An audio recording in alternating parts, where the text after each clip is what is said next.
台北市大都会客运262号的电动公车，这个司机驶到半路，发现电池故障，马上停路边，引导车顶7个乘客落车。后一秒，这个车就爆炸烧起来，加载旅客拢已经落车。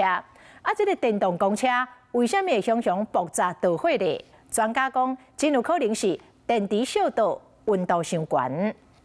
大都会262号电动公车插伫路边了后，驾驶紧急疏散车顶的乘客，当时敲电话等救援。过无偌久，车厢熊熊导火爆炸，规台车陷入火海。显示红色的电池警示异常，那驾驶长随即靠边停车。以目前看起来是车身的右侧，那至于是哪边，说真的没办法证实。这台导火的电动公车710年出厂，4月台北发生过对弄的事故。修理好势，差不多过2礼拜后，就自己导火。专家也分析原因。没有充电嘛，然后它在行驶中也没有遇到车祸，所以没有外力撞击。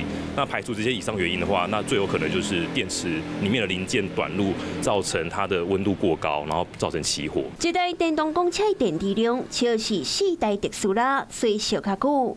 加在无论是电池，也是自动断电，或者是导火烧起来，拢袂影响到手动开门的逃生机制。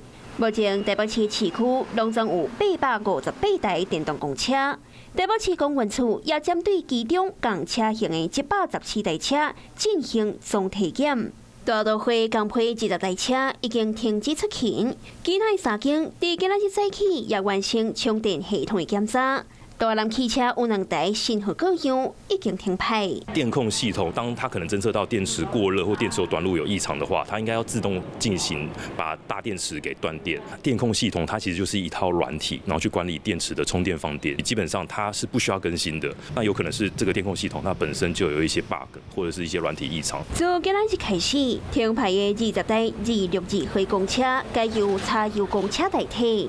也毋过，成为全台第一件电动公车驶到一半导火意外，就要好好调查。